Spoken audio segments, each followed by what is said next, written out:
So good morning, Hugo, and also hello to all new listeners. Welcome to the very first episode of Thoughts Unravel, the podcast. I'm Chris, and alongside Hugo, we're the hosts for this Back to Basics podcast series. Now, why do I say back to basics? Well, let's be honest. Over the last few years, there has been an explosion of podcasts with experts across the industry.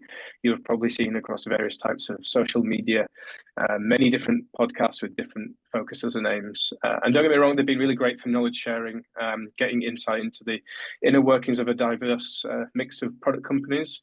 But myself and Hugo, we felt that there could be a little gap here as well, something a little bit more casual, let's say. Less expert panel, more two friends having a chat. So that's exactly what Thoughts Unraveled is all about. We're going to try going audio first rather than video. We're going to be keeping the themes high level and really letting the conversation take us wherever it wants to go. And we're also going to be keeping editing to a minimum. So the idea is that you'll be getting the real and filtered version of us, our conversations, and future guests' thoughts and feelings as well. So yeah, let's jump into it. Let's get started. Hugo, why don't you introduce yourself? Hi, folks. So myself, I'm Hugo Freusch. I'm currently the head of product operations at OLX, which is an online marketplace for used goods mostly. Although we do explore some of the new products as well. In terms of my background, right, and how did I get to this position and this role? It goes back to, so I was born in South Africa and grew up through the apartheid years and the end, moving to the democracy, all the big news that happened, right? But interesting enough was that early on, I wanted to be an artist. I wanted to be a creative person. And so I was always drawing, I was always sketching. And so I went into the arts, obviously, right? And it's interesting because I had two options looking at trying to be an artist and actually making a living. So I moved, the two options were either graphic design or photographer. The setup cost of a photographer is so much higher that I moved into graphic design. And it's interesting because I remember my first graphic design teacher.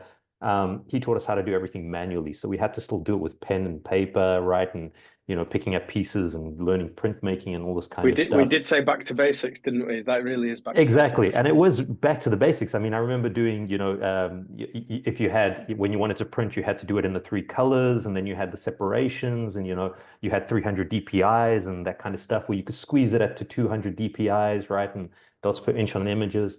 And we were using programs like Quark Express at the time, later substituted by Adobe InDesign, right? And when I started off, I moved over to Portugal because I thought this is going to open me up to the world. And I started working as a freelance, assistant to a freelance graphic designer.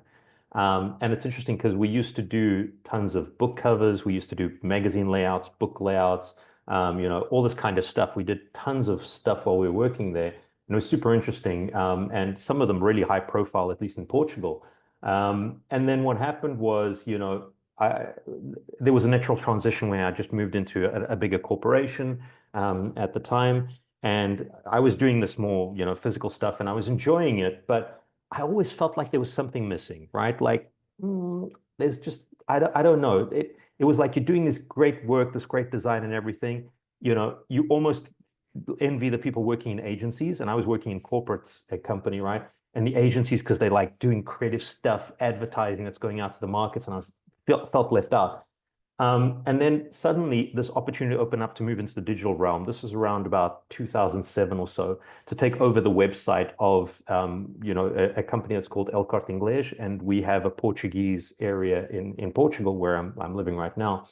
And that's the big retailer, right? In Corte Inglés. Exactly, it's a huge retailer. So it's warehouses, right? It's like for folks in the UK, it's similar to Harrods. I don't know the comparison in the US, but it's basically where you can get everything, right? So you can get fashion, you can get electronics, you can get toys, but high end, right? So in terms of fashion, you're talking about some of the big brands are there. So it's also high end. And then it was to take over the website, and it was very simple, right? Doing simple stuff. At the time, we used to work with tables. I don't know if you remember that, right? But a lot of web layouts were done with tables. You used Dreamweaver. It was very, You're mix and making me match. feel old, Hugo, I with know, but it's tables, really, Dreamweaver. but it was the way to do it, and it was literally you could almost click and you're designing pages, right? It's crazy ridiculous. But um, I also at the time discovered Google Analytics. It had just come out. It was something really new on the market.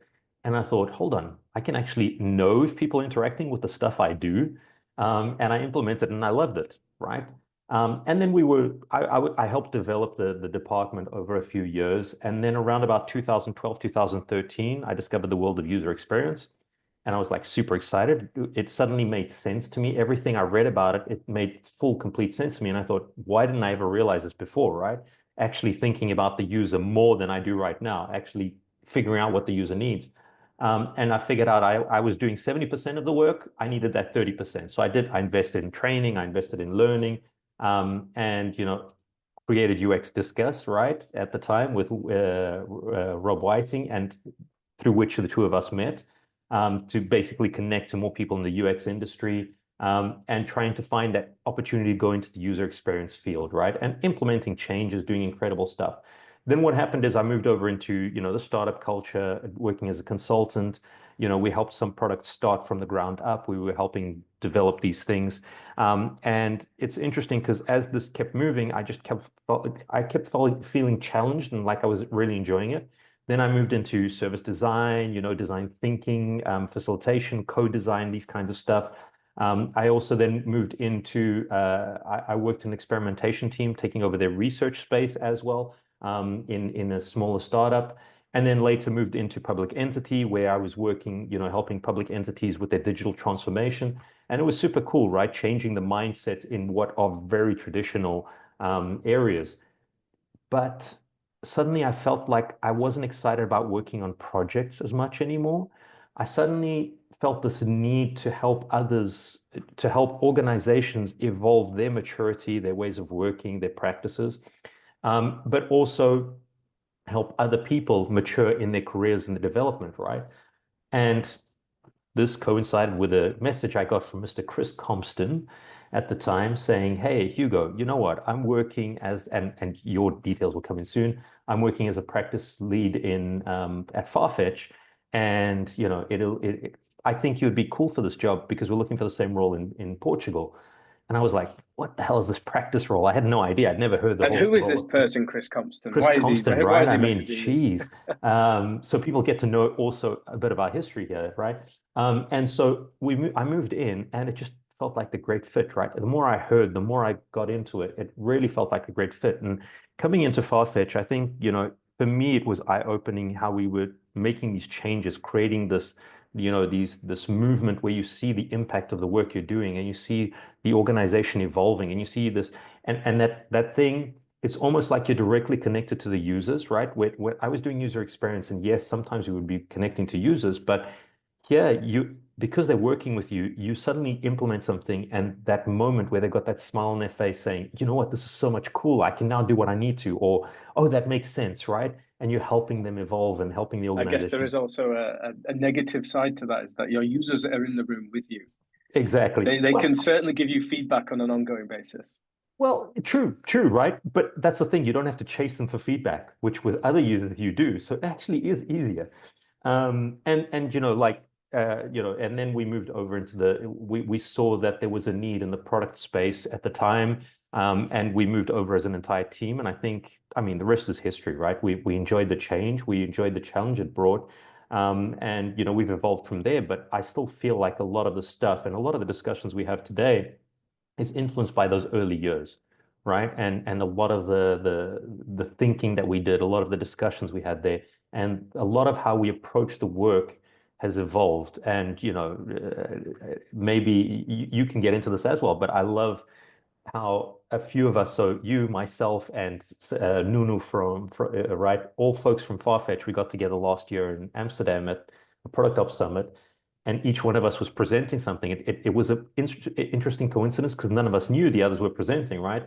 And we also had Paulo, who was also still at Farfetch, and every single one of us, it all made the narrative, the story, it all made sense. It was all connected, right? So you could all see the influence of the baseline of a lot of stuff that came from Farfetch.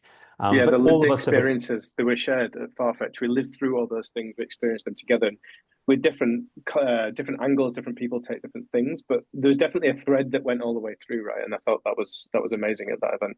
Yeah, it was. It was. And that's the thing, right? We've all evolved into our own type of professional, into our own different careers, right? And but you can still see that connective tissue, right? And I look at it fondly in that background. And I was obviously, I came onto OLX initially to implement product operations in the motors vertical or space, which is around the motor, all products related to motors, right? And you know, hopefully I did a good enough job and they saw the potential of what I could do across the organization. And now I'm overlooking product operations across the organization, across all the units. And I'm enjoying the challenge. And yeah, that's where I am right now. And, for those of you who aren't aware, there was a time where I so wanted to work in comics because I love comic books. And unfortunately, things didn't pan out because I had a day job and it needed a lot more investment than I was able to give at the time. But to this day, I still love a good comic book, and I sometimes buy comic books just because of the artwork. So yeah, there you go. Amazing. So Thanks, Hugo. that's from me, but I've been speaking for way too long. Let's pass on to Chris. Hey, look, this podcast is all about just talking, see where we go. We might not even touch on any product ops themes. We'll just introduce ourselves and then let's see where it goes for the next episode. What I really loved about listening to your introduction, and just for anyone that isn't aware, myself and Hugo have now known each other for over 10 years. I think it's probably 11, 12 years now, I online. think it's hitting 12 exactly. Yeah. Is it right? Okay, so 12 years. What I really love about your background is mine is incredibly similar. I went to university. I learned a bunch of stuff about design and photography and art and creation of websites and 3D animation, also all that sort of stuff. I didn't particularly enjoy any of those things individually, but found myself in a graphic design position at a ladies' fashion brand in the UK, based in the north of the UK. And I stayed there for a couple of years and kind of learnt the trade using tools to create graphics for Windows and then for clothing, and then moved into the equally, maybe less exciting world of painting and decorating. Again, as a graphic designer, working for one of like the UK's largest paint and decorating firms, obviously selling paint and materials for trade decorating. I spent a good number of years there, again, learning the craft of design, and found myself generally getting frustrated for two reasons. I wasn't able to do the really cool graphic design agency work, band posters, movie posters, great branding for new products and brands, branding material. I wasn't able to do any of that because I just wasn't in that kind of industry. I also wasn't particularly good at design. I just realized I just wasn't that great at it. And I was like, okay, what else is there out here that I could do, that I could enjoy? And I started to then, as you just mentioned, going back to the old days of HTML and Dreamweaver, and I was hand coding all of our marketing emails using HTML tables. And that was a real challenge because you have to really think about what you're doing, test it in multiple browsers. That was a real complex challenge. And I actually started to realize I was quite good at it and I enjoyed it. So I wanted to move into the world of technology. And I think I was trying to remember when this was. My LinkedIn profile probably keeps me honest here, but I think maybe 2011. I moved away and joined a very small startup. There was 5 people, I think, in the office. And I somehow managed to convince them that I was a UX designer. And just like how I got my graphic design job, I basically told them I could probably do it without really knowing what it was. And then I had about a month before joining that company to quickly learn what UX design meant. And I actually ended up learning a lot of the wrong stuff. I ended up learning a lot about, good stuff, responsive web design, mobile design, a lot around accessibility and performance, which was all really good knowledge to have, but didn't particularly help me in what they needed at the time. It was in the user research space. And if anyone's used UserZoom, like remote video call recording of users using your products, and you getting the insight and analysis from that. This small startup was basically building a competitor tool that UserZoom eventually bought. So their platform was all designed by me, kind of unknowingly. I was doing UX design at that point. And again, to be honest, I wasn't particularly good at it. I don't know if I particularly enjoyed it. It was a new complex challenge. And what I've realized about myself, learning about myself over the years, is I'm a really good starter to things. I get very excited. And Hugo, I can see you like nodding and laughing at me there, because we talk about this all the time about, oh, could we do this? Could we do that? And that's one of my superpowers, is getting things moving, getting things progressing at a high enough level that we can like move things forward impactfully. So I realized at that time I wasn't quite enjoying where I was in the UK. I wasn't quite enjoying the role, so I moved back to where I'm originally from, West Yorkshire, and picked up more user interface design. So I was then taking some of my graphic design and now user experience design skills into more UI design. And this was 2014 or 13, and we were still using Photoshop to do all of our design work, carving up Photoshop images with all the guides and the lines and producing JPEGs that we then sent to a development team. That development team then had to somehow. I remember that so well. And when people started talking to me about Sketch, right, I was like, no, it seems too simple. Right? It can't be that easy. But I wasn't touching that anymore. So it was kind of interesting, because for me, it seemed like a strange tool. But yes. I will give you a little story about Sketch in a moment. But yeah, so I was working in that space. And actually, I was a really good UI designer. I was very fast. I really enjoyed it. But it wasn't a complex challenge for me anymore. So I ended up moving, went agency side, did some agency work for a year, and then joined Sky TV over here in the UK, big TV supplier. And I joined as a product design manager. And again, I didn't know what product design was at the time, but I was pretty sure I could do it. And actually, as product design turns out, it's just a mix of all the things that we know and wrapped up into one kind of package. I stayed there for a year, building a team out. Like I think when I joined, there was 30 people overall in the whole technology arm of Sky in West Yorkshire at the time. And when I left, I think there was like 400 people. So it was really just a huge recruitment drive. Like most of my work was recruiting people to come and finding and recruiting people to join us, and hopefully try and build some stuff at the same time if we could. I then decided actually, I thought at the time it might be best to try and apply my skills and capabilities as a consultant. So joined ThoughtWorks, which is a global tech consultancy with strong roots in agile and social good, really good, strong culture there. And honestly, some of the best people I've ever worked with. Joined as a product design consultant, and in my time there did very, very little product design. Actually, it turned out I was doing what I hope and think a good consultant does, which is enable teams and other people to do their best work that they possibly can through various means, introducing them to the new tools and practices and processes, helping and making sure that they understand how to do good research and analyze data, work with engineering, etc., etc. And the story I have about Sketch is I remember joining my first ever client, and I joined this consultancy on a Monday, and on the Tuesday I was in Ireland on client site. I'd never been a consultant before, really didn't know quite what it was going to be like. And when I first got there, they were still using Photoshop. And I was like, okay, this is comfortable for me. At least I know this tool.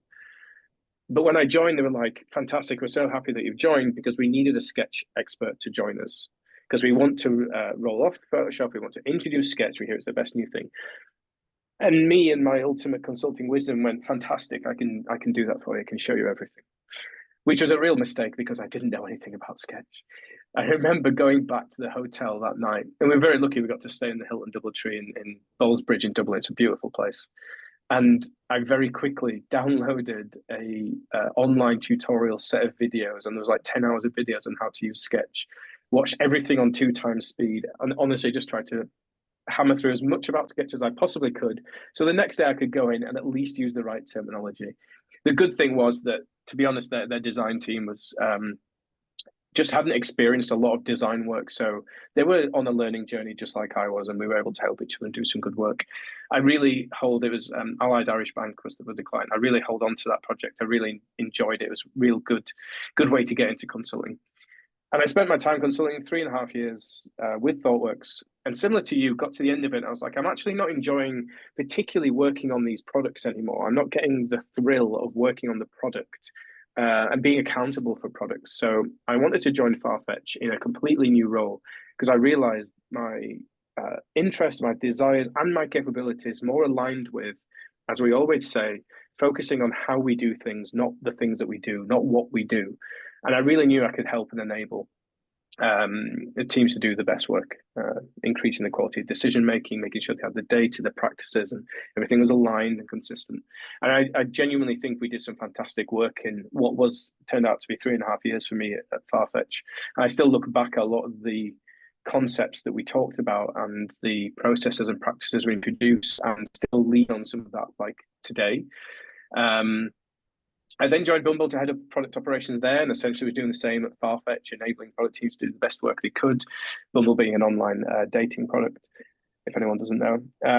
Eventually, at the end of my time there, I was like, actually, I need another challenge. I need, well, ridiculously, I need more intensity. I need more to do, and I want to be accountable for my own success and failure. So I decided to found my own business, my own independent consulting business with a focus on product operations. That's what I do. I work with product leadership to maximize performance and impact of their product organizations through product ops. And that's what I've been successfully doing for the past year and a half. I am actually out in Spain at the moment. I've lined up a mini product tank tour of Malaga, Valencia, and Madrid to talk about the things that I do with clients, which is very exciting. We'll a couple of events later this year too. So yeah, I mean, that's kind of how we knew each other, right? When we first met we first met back in 2013, 14 online through UX Discuss. If anyone doesn't know what that was or is, it was a conversational community, right? On the now X, previously Twitter, the toxic dumpster fire that social media is. It was honestly back in 2014. It was such a great place to meet people in the industry from around the world we had people from the US involved with that, right? Like from Australia, No, and we have authors, right? We have well-known authors who would contribute occasionally and join the conversation. And to this day, I speak to many of them because of what happened at that time. So it was a really nice, like that early social media platform that felt a lot less toxic than it is today, was like really strong. And I do hope maybe Blue Sky, I know we're both on Blue Sky, maybe that'll evolve into something that's similar, but I do feel a restraint from people now to maybe a restraint to kind of share openly their thoughts and ideas, unless they're ones that cause a little bit of interest from other people from a negative perspective, the hot takes, the spicy takes, like I'm going to say something and put my opinion across to cause a reaction, and now therefore the algorithm will work for me and I'll get recognized. And it wasn't like that back when you were doing UX Discuss. No, and that's the thing, right? A lot of the social media, and I mean, we don't have to go into big details, but it's become about the gimmick, right? And what I feel is it's exactly that at that time, and a lot of people were talking about the toxicity of Twitter a few years back. I never felt that, right? For a long time, I didn't feel that because in terms of the UX community, even, in the product operations community, you could feel there was this thing where people just wanted to discuss and share and learn from each other and build on that. People who were negative usually were actually shut down really quickly. It was also a bit of an echo chamber, right? If you followed the right people, were involved in those right conversations, you actually what a lot of the time I found it ended up being is people would always agree. And actually, I think I was actually chatting with some ex-thought workers about this just recently. One of the things I really miss from my time there is the really strong debate that people would have. They would have opinions. There was discourse around sometimes quite challenging topics, not just in the world of technology, but the world of diversity and inclusion. We would have strong conversations and opinionated people, but people always respectful and listen to each other. I think active listening is something that's maybe a little bit of a missing trait. But Twitter was also a bit like that, a bit of an echo chamber. And I can understand where you're coming from, that you didn't always see the toxicity, because if you weren't somehow involved in that side, you didn't quite see it. Okay. Now, if you somehow find yourself involved in football Twitter, you will find that toxicity very, very quickly. Yeah, yeah. And now, if you get into anything around politics or anything that's around Hmm. mainstream media, I mean, again, it's also back to the topic of very simply, it's a thing my wife says, you never, with friends, you never discuss religion, politics, and what was the other one she said, and sports. And Yeah. it's like that's how you avoid complicated situations. Like, yeah, if Yes. you think about it that way, it's probably best. Just don't discuss those topics, right? Yeah. Unless you really want to get into a debate, because everybody has different points of view there. Yeah, Sometimes. and you have to do it with you have to approach those kind of things in the right way. If you want to talk about politics or religion, make sure that you know enough about the other person's story and where they're coming from, and allow them to listen, allow them to speak as you listen. Yeah. Um, No, and like you said, the act of listening is important, right? Which is many folks don't actually take that step back and think, you know what, I'm going to have an open mind, or let's assume the person mm, has a different point of view, right? There are very polarizing points of view in these situations. And it's like, yeah, let's try and convince people that it's better, but then also be open to changing our mind if someone can convince me it's a better opinion, right? And I think yeah, on both ends there isn't that openness sometimes. and I wonder if you find in your role as a head of product ops, because I certainly find myself in a position in the role of as an independent consultant, someone who's brought in with expertise, just like you have expertise. Um, it can often feel like there's an answer that they expect from you. Okay, this is the answer. This is the thing we do. And quite often, a lot of the time, and as we've probably described, showcasing our experiences that we've had in the past, we sometimes just literally don't know the answer. And it's not through lack of capability or desire to learn. It's, I've not had that experience before. I've not had those. I don't understand some of the words that you're saying, but hey, we'll figure this out together. Let's go for it. And I think sometimes there's an expectation that that's not the way to go. And actually, there's an answer. We need to know the answer. You're going to tell us because you're an expert. No, exactly that, right? It's like everybody wants it's interesting because everybody wants the autonomy and nobody wants us dictating how they should work. But then when you arrive there and you don't tell them how they should be working and be directive, they're like, I thought you were going to tell me how to solve this problem. It's like, wait, what? So, like you I, said, right, it can get very confusing because there is this expectation, and sometimes people aren't okay with you admitting you might be, or you might need to figure it out, or you might have to think about it a bit more. It's like people want the answer because you should have enough experience. Like, yes, I can. With my intuition, I could probably give you reasonable enough advice, right? And at least shape it. But chances are it will screw something else up, right? And because we're not thinking about the bigger picture. And that's the problem because, and maybe it goes to a topic we've discussed various times, right? There's these band-aid solutions, right? And it's going back to basics, like the concept we're discussing here around this podcast, right? It's very simple, which is people forget they get wrapped up in these little band-aid solutions that they just add one on top of the other, and they don't think about how they impact the bigger whole. They don't think about the repercussions in 2 to 3 years. And so what happens is we just keep building crap on top of crap on top of crap, right?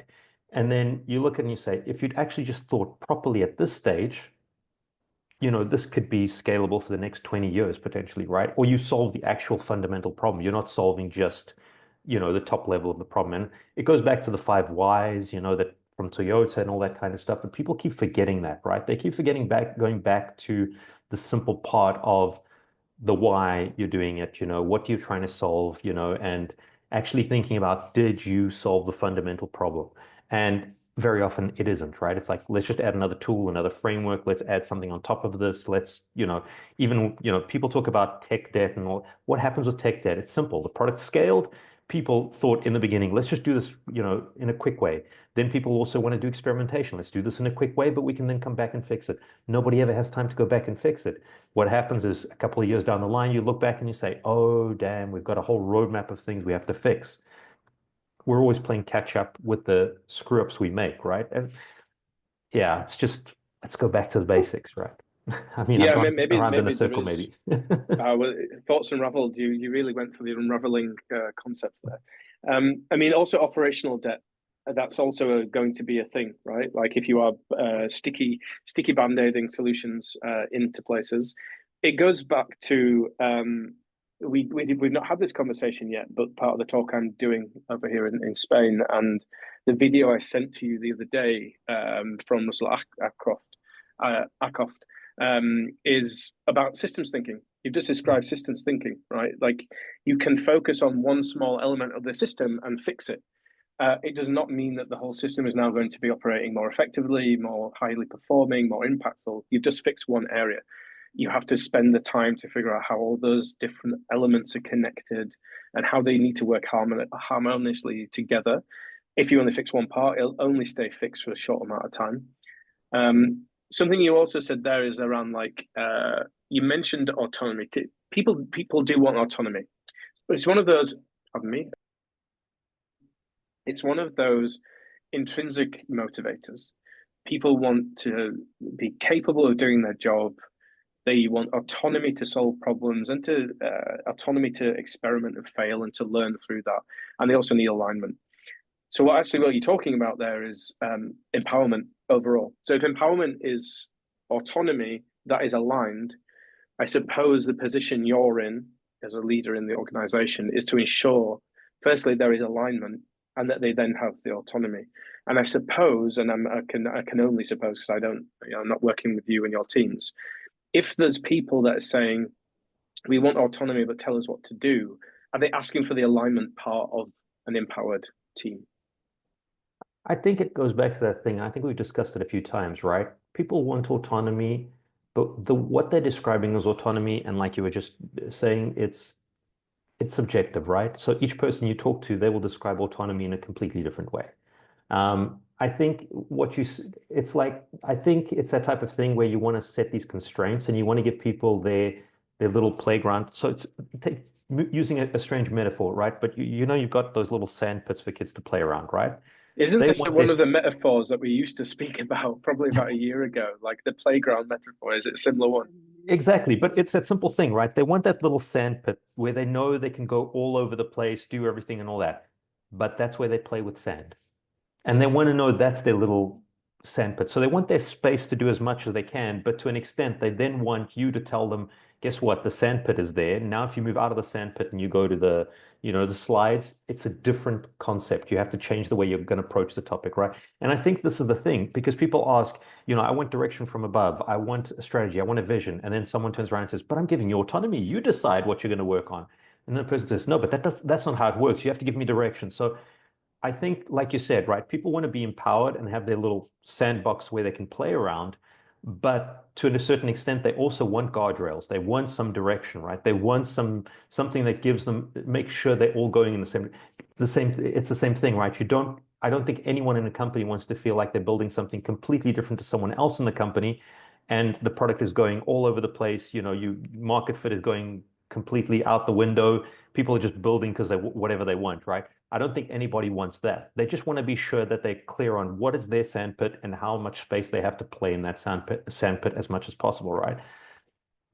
So yeah, it's about finding that balance, and I think that's where people have a bit more difficulty, right? Because some leaders will turn around and say, "Oh, I'm going to give you autonomy," boom, and they give them complete autonomy, and then the teams are lost, right? They're not sure where to go.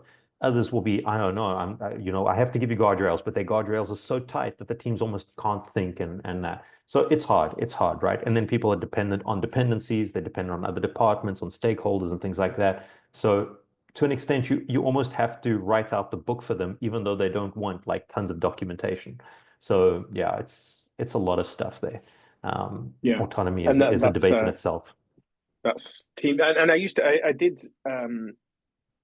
used to really lean away from the word autonomy because of those reasons. Like autonomy without alignment is just really nothing, because you are just essentially, you can go in any direction. And to take a graphic design concept, probably again from back from our history, we always used to say the freedom of a tight brief, the freedom that you have, the autonomy you have when a client comes along and goes, this is what I'm looking for.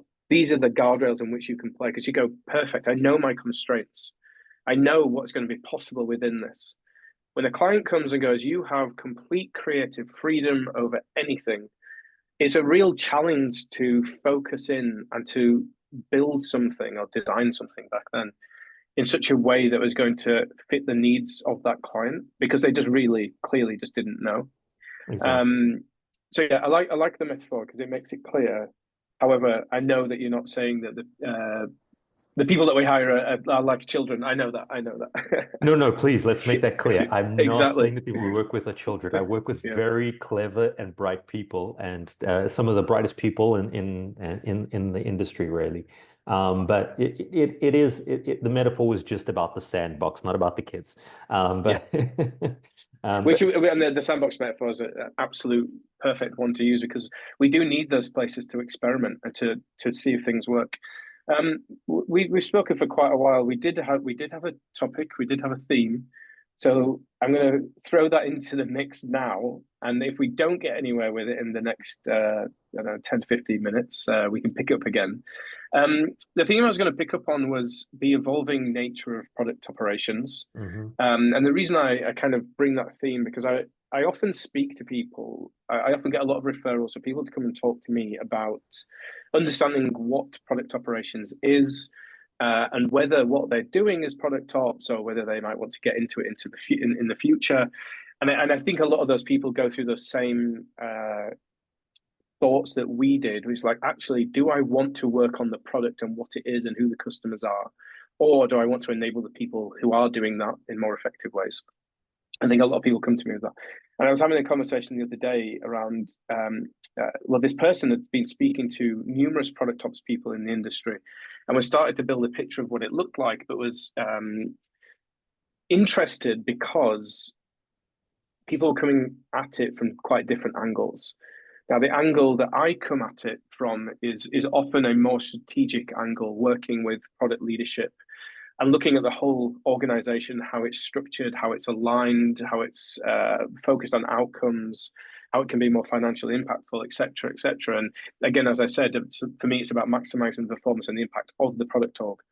Whereas other people he'd spoken to were very coming in at a much more tactical perspective of a product ops person is someone that's very close to the product development teams, helping them to be more effective, helping them to be more efficient, but doing a lot more of the tactical work that actually maybe a product manager would have done in the past. And maybe that's where some of the confusion comes.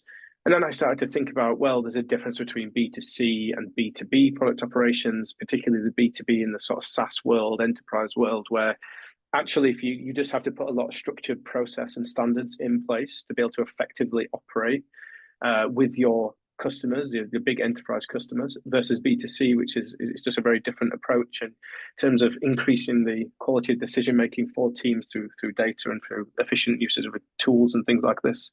And it really got me thinking that it seems to be now that we're not using the word product ops as a catch-all to mean all of those things.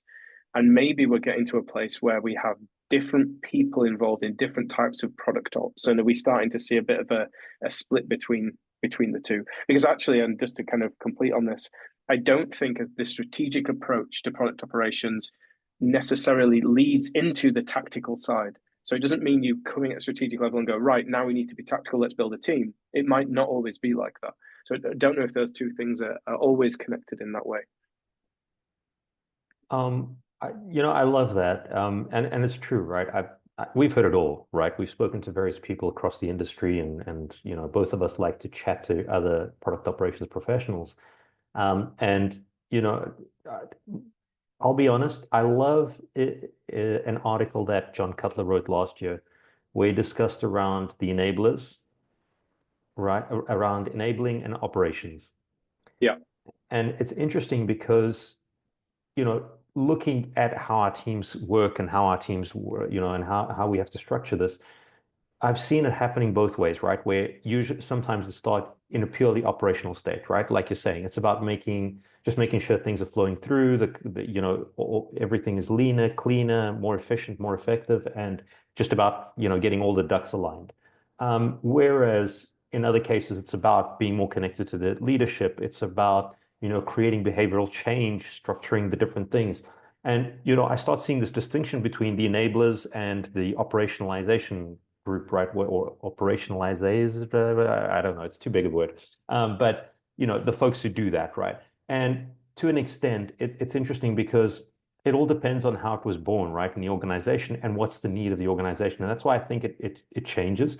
I do still feel that there is a catch-all where people kind of throw tons of stuff under the concept of product operations. So if I can't describe it or explain it, under product operations as a role, right? Just because it isn't defined enough as a product manager role or that, so I can just throw everything under it. But even with my team, right, I start looking and I'm saying it's interesting because as you start doing better job of that enabling, where you start creating those infrastructures and the organization starts getting to a better place, you have to start thinking that you need less enablers, right?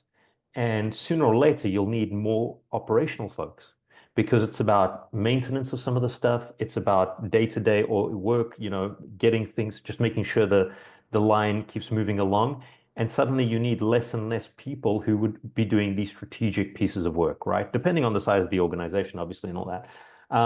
But again, it also depends because, for example, in my case, my main stakeholders are, like you're saying, the leadership, right? And if they know the work I'm doing, I almost don't have to worry about the product managers or the product teams on the ground because everything I do with the product leaders will filter down into them in some way.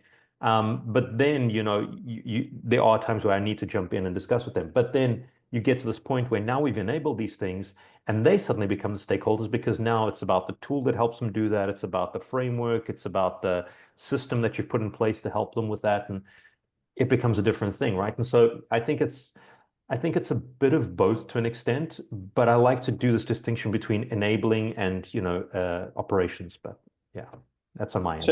So obviously, like a good few years ago, probably when I joined, um, probably when I joined Sky, we had hired a bunch of very, very capable and intelligent people to be Scrum Masters.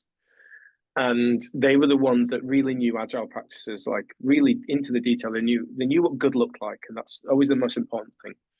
And they enabled lots of teams to be good agile practitioners. Those teams took on those roles themselves. And across the organization, there were some good teams and some not always that good teams. And the Scrum Masters then would become the coaching role. So they moved away from being a Scrum Master into agile coaches because the org is now agile. Most orgs have been through the agile transformation now, whether it's good or bad. And you had agile coaches that, in terms of number of people, could be reduced because they were moving between teams.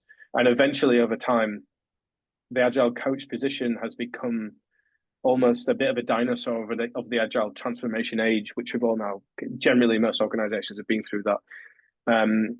Do you see a difference here with product operations? Because what you're describing is a little bit, and actually we used to say, right? Did we not used to say maybe, at least in consultancy terms, when I was at ThoughtWorks, we were there to roll off. We wanted to roll off. We needed to work with you for like a max 18-month to 24-month period, enable you in a lot of agile practices, help you to build software in the best ways, and then we'd roll off, leaving you in a better place. And that seems to have been what agile coaches have been through, but now very little are required, apart from at much, much larger organizations. Do you see the same thing happening with product ops, or is that something different? Well, I'm going to maybe take you back. Do you remember when we were starting out in the UX field? Yes, Right. many moons ago, again, when I still didn't know what it was. Exactly, right. But do you remember how folks used to talk to us and, people were like, oh, that seems like a very interesting concept, whatever, like you're selling a new religion, it almost seemed like a very strange conversation to talk to people about user experience, right? Yeah. Fast forward to today. Because teams are already doing it, right? Like they were already doing They were doing it to an in extent, their right? terms. What they thought was user experience design, they were doing it already. Exactly. But the problem was that very often they weren't actually focusing on user needs or user problems as they should, right? And they were doing it based on intuition or that kind of stuff. Now, if we fast forward to about even 5 years ago, right? Suddenly, and I noticed this when we were at Farfetch as well, right? I don't know if you noticed it, but at the time we started seeing tons of people who suddenly are talking about user experience. We have engineering folks, we have, business folks, we have, marketing, everyone's talking about user experience. And it's like, if you think about it, suddenly the user experience expert that you had to have previously who would become introducing user experience was arguing that user experience is everyone's responsibility. You had to have these high-level expertise around user experience and everything like that. And suddenly you have less need for that because now everybody's talking about it. It's been adopted, right? And when you were describing the agile coaches, I was thinking, it's a similar thing. And I think product operations is the same thing, right? What we're trying to do is trying to make a positive shift. In a couple of years, we'll probably look back and say, I mean, this is my perception at least. I think we'll look back and we'll say, you know what? Actually, everybody's understood it, and organizations are much better and they're functioning much better. What's the next iteration of these roles, right? And that kind of stuff. I think with every one of these roles, we're just trying to find the best place and we're trying to make these changes and we're trying to find the best way to do that. And so the problem is, and that's why these roles keep existing, is because organizations normally only remember these things when it's too late, right? They don't remember when they're building up these practices, when they're building up their ways of working, when they're creating the habits and the things like that. But at the same time, we also have to admit when we've gotten there, right? I don't know. It's the type of thing, it's ever evolving, ever changing. Is this the final role that exists that will change everything? Maybe not. It's probably, in a couple of years, we'll have something else. I'm hearing people call themselves enablers now, right? I'm product enablers. That's already, a division between what product operations, two parts of the potential product operations. So, I mean, but going back to you, how do you see it? I mean, I'd love to get your opinion on this one as well. Yeah, I mean, I certainly have used that exact same example of, 10, 12 years ago, particularly up north in the UK. I was also confused about what UX design was. And this was my time after having kind of been one and working with the sports company. I was a UI designer. I was like, I don't quite understand the need for user experience design. I think I'm kind of doing it. And I changed my mind when a really great user experience designer joined and showed me what it really meant to think about user value, user needs, how we're going to do the research that's going to underpin our decisions rather than just making our decisions ourselves. And that transformed my mind on that entirely. And now, yeah, I actually see an unfortunate decline in the number of the number of people with good user experience. There's a lot of product designers and they're good across the board at many things, but I often see a bit of a lack on that experience side. Bringing it back to product operations, I think for any organization that is either about to scale rapidly or is already in that mode, I just can't see them doing it as effectively without product operations. I just can't see it happening. Of course, many organizations have done that in the past, but it takes a lot of people to make it happen in a sustainable way so that the good practices that they had prior to that scaling can be amplified in a new organizational structure that probably has many more teams and many more communication points. And again, thinking about the concept of systems thinking, how everything has to work harmoniously, there has to be people in the org that are focused on that. And it can't just be product leadership, because again, when I say product leadership, I mean the cross-functional mix of product leaders from different functions. They should be focused on what we're doing. They should be focused on what the business needs and the customers need and the products we're building. Not always, and they'll of course always keep an eye on the operational side, but I don't think their role can be like 80, 90% thinking about how the org is structured. I think they need help and support to do that. I do see when an organization becomes much more mature and therefore probably larger, that the role of product operations does become a more tactical role, as long as it's always kept at that point of we are here to enable.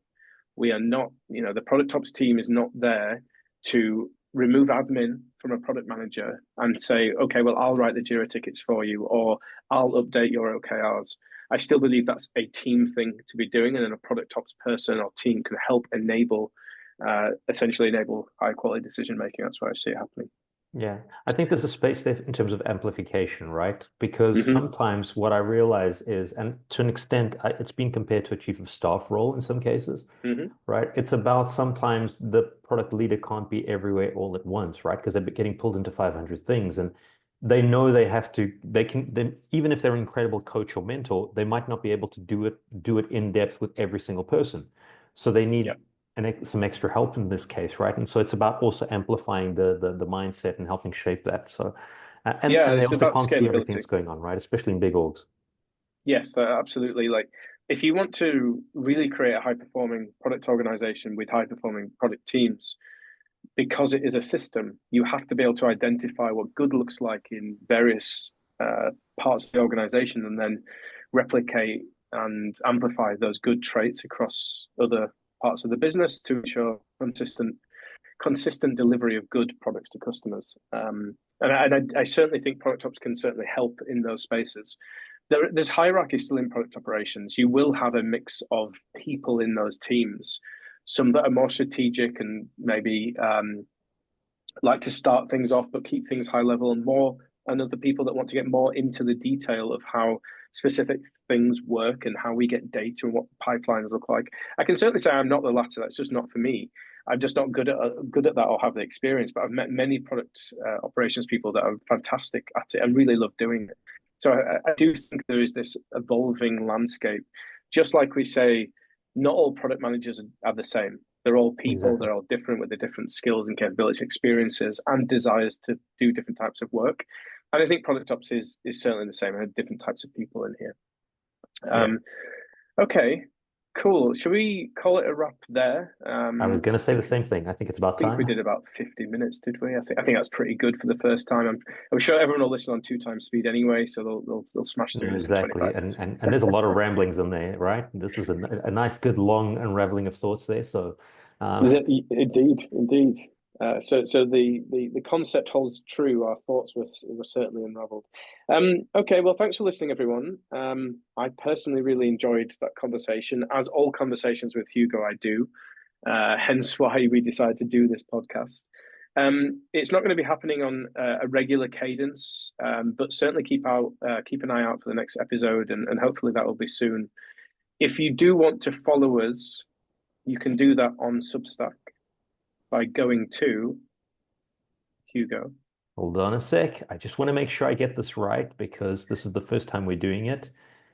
And funny enough, I closed down Substack. So just a second.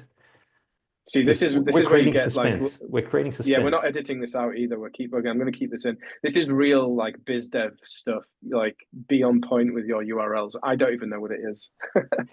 Well, it's a new URL, right? So it's thoughtsunraveled.substack.com.